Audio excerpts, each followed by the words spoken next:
That it's time to give in, it's time to grow up. Why don't you trade in the lines down in the limb? You're watching Tools for Talent on TFT TV. I'm your host, Cheryl Martinez, and today my featured guests are DJ Liquid Todd and musician Drew Blood. Welcome to the show, guys. Thank you. Thanks for having Hi, us, Cheryl. This is great. I love your show. I love the show. Aw, have you seen it? Have you been watching it? I've seen every single episode. Me and my cat, we sit down and watch it religiously. I've seen it like 3 times. As soon as you booked me, of course I started watching it. Yeah, I wanted to be prepared. To say, like, I love your cat. Like, I'm a huge fan of your cat on Instagram too. I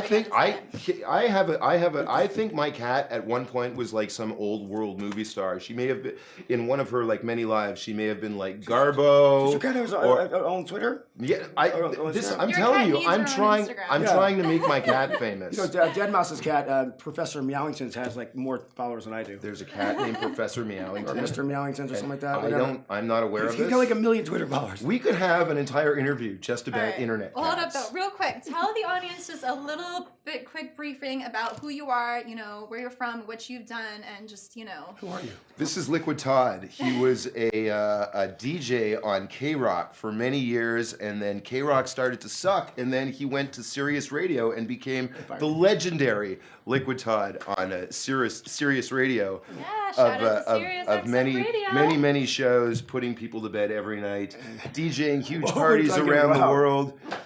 Yes. And that's about it? This is Drew Blood. He's a musician, underground, keyboard player, / bartender / what else do you do? That's it. I haven't bartended in about 10 years though. Well, you still got it, right? Right, sure. You still got it. Sure. Trust me. You still got it. Still got it. And apparently we're talented because we're tools. One So, or the other. I would love to. I was so happy when you told me that we'd be doing this interview with Liquid Todd because I wasn't gonna have to say anything. I'm like, oh, what a relief. All right, show. Let's show do our show. Like, this is such a breath of fresh air after some of my other interviews because I could just get to laugh and be casual and crazy. I just wish you had a piano. I know. I But could I play. promise we're gonna play some clips of his music, guys. Like, this is one of the craziest keyboard players I've ever seen. Literally, when he plays, his fingers are like no, and his cat's just chilling there on the keyboard, This is watching true. him play. Most Watch cats for would my go cat. crazy though, and like run away and be scared of like that kind of. I am telling you, It's the cat. she's not Let's back normal. up for a second. I want to know how you guys each got started in your careers.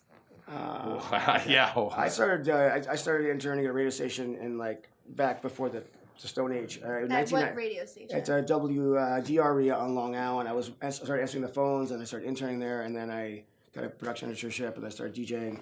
My first DJ gig was at the SUNY Stony Brook Lesbian and Gay Alliance Black Box Party. I was woefully unprepared, and it was the longest 4 hours of my life. But but luckily I got paid in advance. Always get paid in advance, guys. Oh God! Okay, there's your tip of advice from a that DJ is- to aspiring DJs. Sage advice from Liquid Todd. I got into radio, and I went where the job was. I went to Augusta, Georgia. I went to Boston. And now I'm here in New York. I went to K-Rock, and I've been at Sirius XM for 10 years now. 10 years Rest of is Sirius history. already. Wow, congratulations. Yes. Mazel. That's amazing. Can we just take a moment and just celebrate how huge that is? The fact that you've been DJing on Sirius XM radio for 10 years. I know. You have your own show. I'm gonna on rub there, your right? head for good I luck. feel so old right now.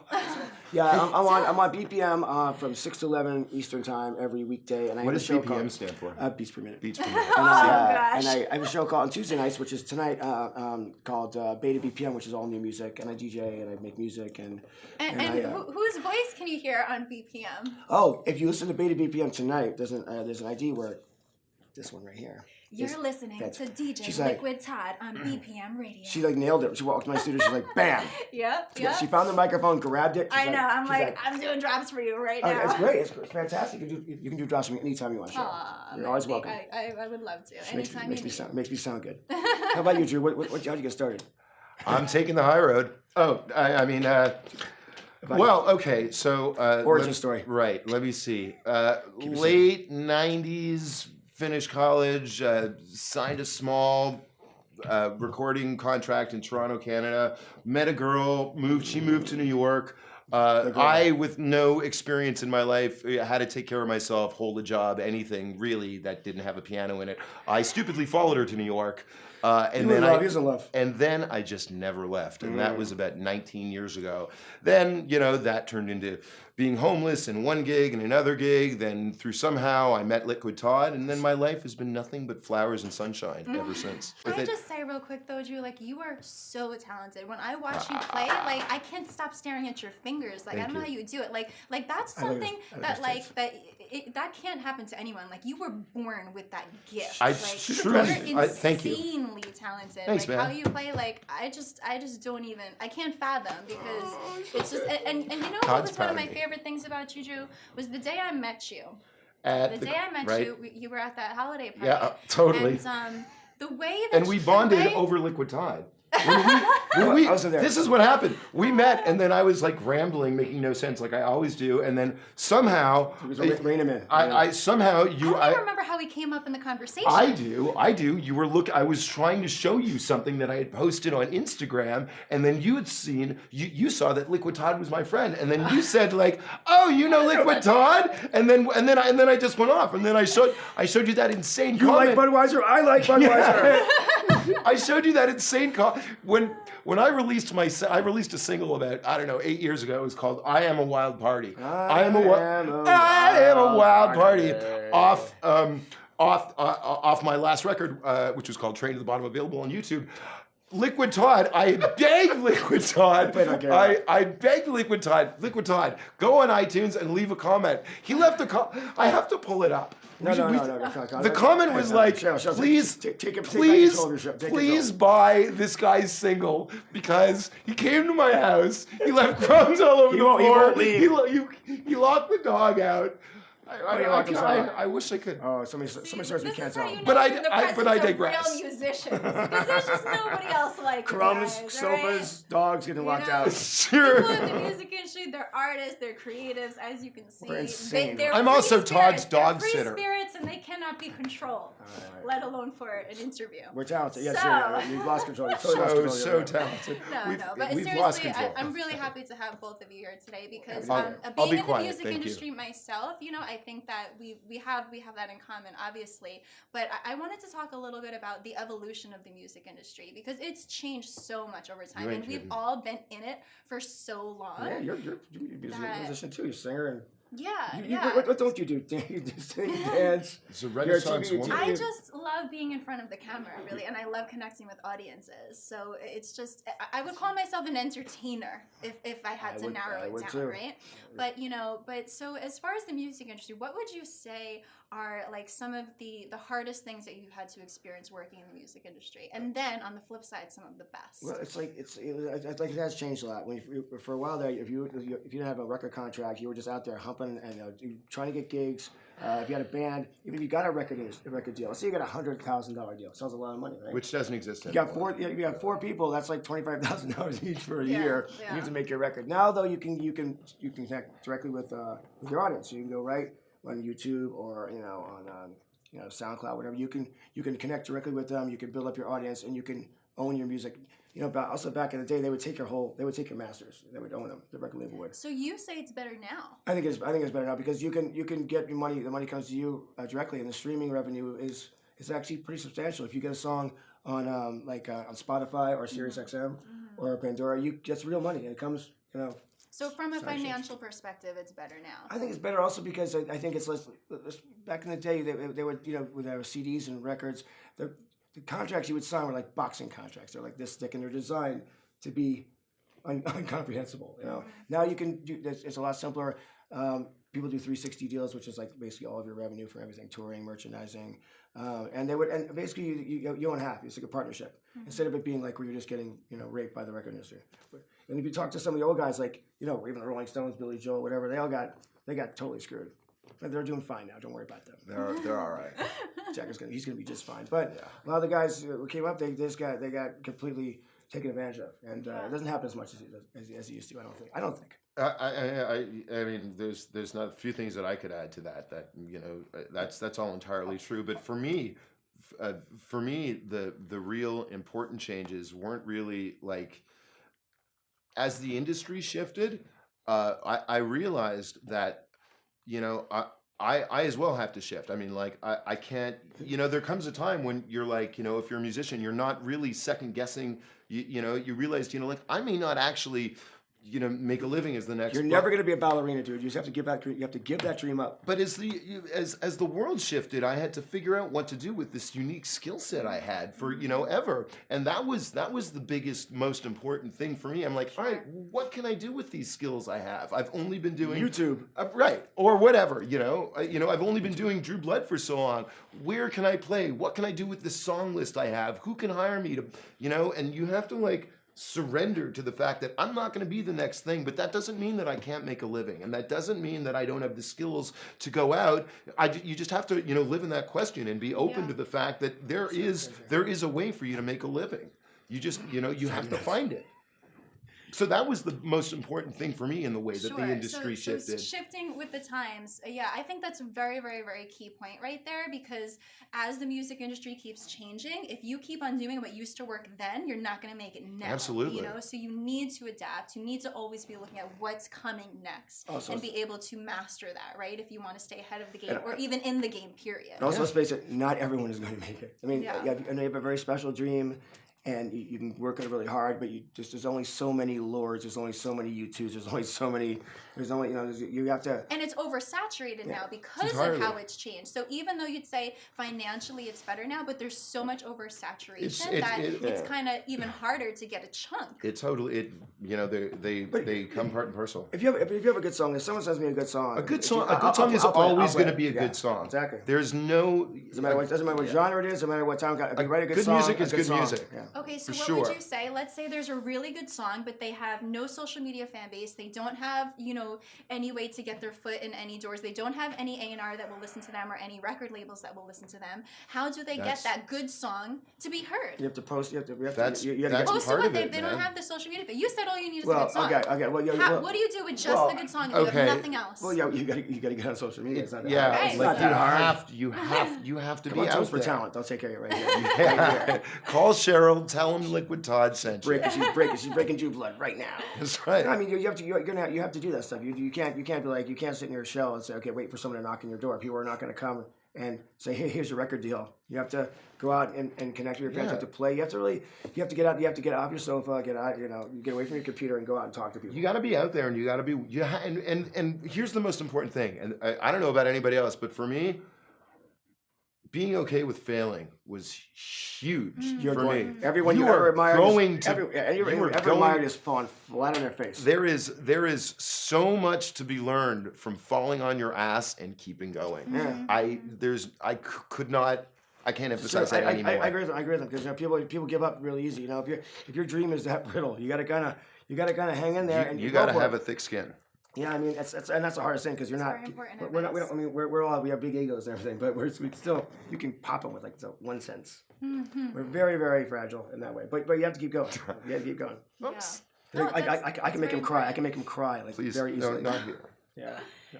So what advice would you guys give to aspiring musicians that are just getting started in the industry that want to, let's say, get their music on Sirius XM radio? What steps would they need to take? Call me. I will give you Liquid Todd's phone number and his address. Not again. And his address. Camera 1, camera 2. I mean, where do you get the music that you're playing on your station? I mean, it depends. Some weeks I get. How do you get content? I get a lot of content. I don't call it music. I'm sure you get submissions all the time. Do you even listen to half of them? Be honest. I listen to at least half of it. At least half of it. No, it depends. No? Like I'm my new music show, Beta BPM, which is on Tuesday nights at 10 p.m. Eastern. Make sure you tune in. Yes, tonight, and it's also available on demand on the Sirius XM mobile app. But I got 16 songs every week, and I want to make sure that those 16 songs are decent and not crap. So you'll play 16 new songs. Yeah, every week. So that are original from no-name artists. Well, no. I mean, I try to make a mix. I try to do like if the big guys have a song, I'm sure people want to hear that. You know? Yeah. So I try to play that stuff too, but I also try to find stuff on like SoundCloud, or if someone sends me a song that's decent, I'll throw it on because,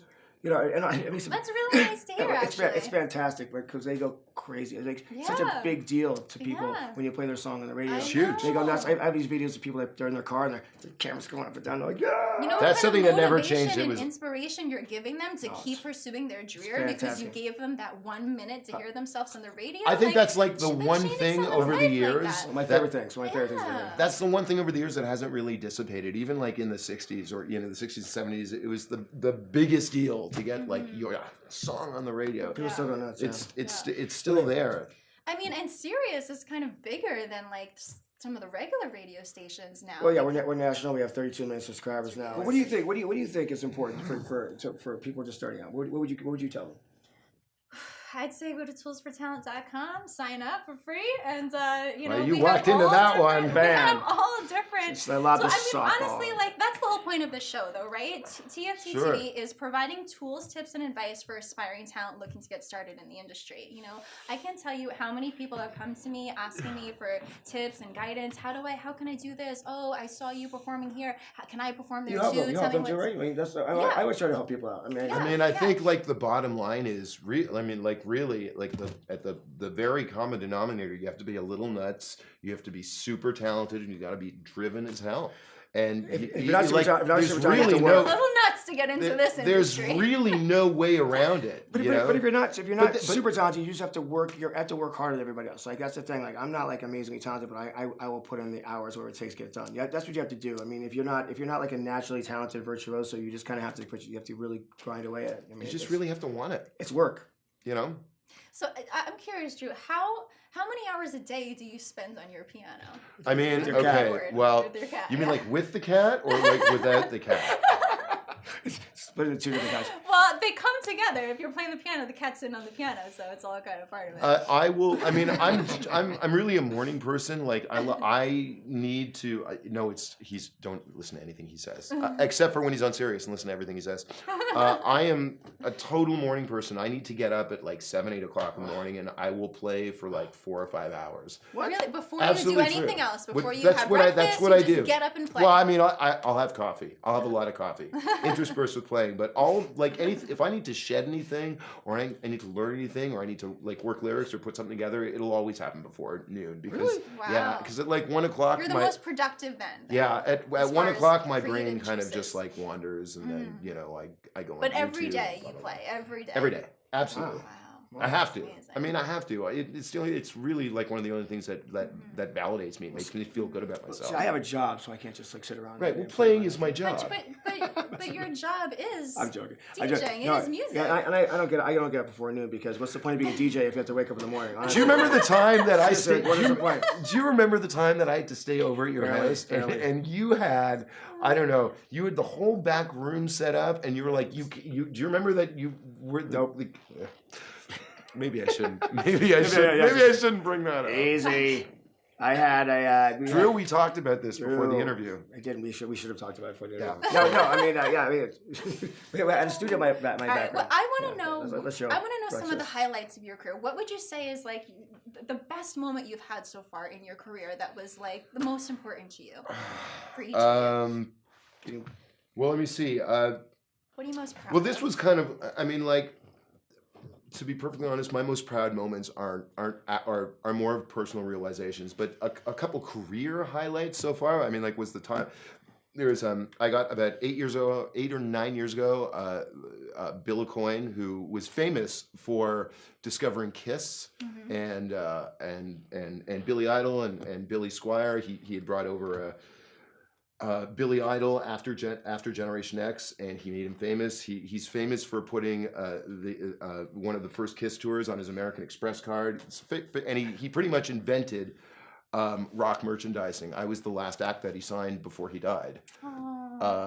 So that was highlight and a low light. He was okay. Bittersweet. Before I get into that, he was around New York for like a few years. Like looking at everybody, and he was checking out acts, and I was the guy that he signed. Cool. Wow. So thanks. That was fun. That was cool. At the time though, I didn't realize how insane a ride that was going to be. I was just like, man, Bill Coyne signed me, and that was a huge deal for me at the time.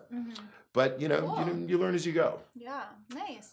And what about you, Todd? I mean, I think I got to play at Woodstock '99 for 50,000 people. That was pretty cool. Wow. I don't remember those things. I Woodstock. got to play like on the beach in Acapulco for 25,000 people. But I don't remember those things. I remember when I walked down the street. I don't remember the great triumphs of my life. I remember the times when I fell flat in my face. Yeah. People are like, "What's wrong with that guy?" I mean, getting on the radio, like my show at K-Rock was cool. I mean, it's like you have to realize that it's gonna be up and down. I've gotten fired from every radio station I ever worked at. Why? Because that's what they do. They change the format and they fire everybody. I mean, we walk in, the phone's off. How'd you keep serious for 10 years then? Well, they haven't fired me yet. So. How did you get that job? Like, was that a hard process? Did they make you submit all different types of show segments? I got my job the same way I got every other job on radio. I just kept bugging the crap out of them until they're like, all right. Really? Oh, yeah, like it took That's me like interesting. 11 months. That's very interesting. I believe that 11 I believe that 100%. So persistence. Absolutely. My show at K-Rock, A Solid State, which was on for 8 years. It took me 11 months to get that job. And I was living in Boston at the time, so I was just sending them like faxes, and I would call them. I would show up. I sent them like little. Wow. I just wore them down. And I outlasted everybody else too. Wow, that's so cool. That's amazing. That's actually some pretty good advice, though. Outlast them. Don't give up before you do. Yeah. All right, I have another question for you guys. Explain the stage names. Oh. Okay. So, Really good. the first time that I came to New York, I think it was late '99.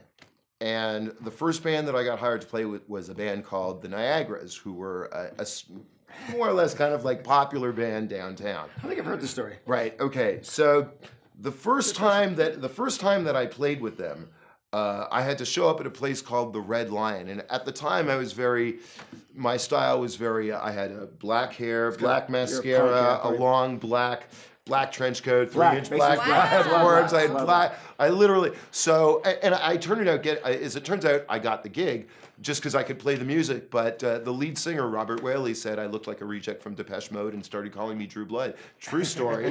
And I have been Drew Blood ever since. You took a break from Drew Blood for a minute, didn't you? I tried to, but as it turns out, I couldn't let it go. I was Drew Blood for so long. Even my mother calls me Drew Blood. I'm not even kidding. My mom doesn't call me Liquid Todd. Your mom does or doesn't? No, does not. No, she wants. You want her to? No. If you meet my mom, I'm going to tell her to call you. Just don't call me. Don't call me Lick. Oh my. Okay. It sounds weird when guys do it. It sounds good. Tell us your story. I used to wet my bed well into my 30s. No, I'm kidding. No, I used to. A copywriter in Boston named me. I used to put my name in the paper every week for a DJ gig I did, and they put like Fat Todd, Premium Todd, Super Todd, and I was like Liquid Todd. My show was called Spin Cycle at the time, so it was kind of like a laundry thing. Oh, okay. Yeah, laundry thing. I never would have guessed that. Spin Cycle, Liquid Todd. Honestly, it's not a very good story. Rinse and repeat, Todd. I need a better story. So if anyone's got one, Oh, man. I need to work on that. Please send in your submissions. Just call him up on his radio station. Send him to Liquid Todd is Sirius Radio. Sure, I got 2 phones right here. Come up with a backstory for my name. Yeah. I've been working on this for a while. I drink a lot. I don't know. I can validate. Right, so do you guys have any big things coming up? Like, do you have any shows coming up that you want to tell? Yeah, sure. Off the top. Piano karaoke. Tell us about I will be sure. I'll be doing live. You still do the country? I'm sure. Yeah. As a matter of fact, Brothers is working on a brand new record. So Brothers New York away. City is working on a brand new record. How does that fit? This doesn't feel like it fits together. Drew Blood and it's country. I'm also working on another Drew Blood record. I'm still I do live piano karaoke at Sid Gold's. I'm one of the music directors at F-Bomb, which is one of the longest running rock parties of its kind in New York City.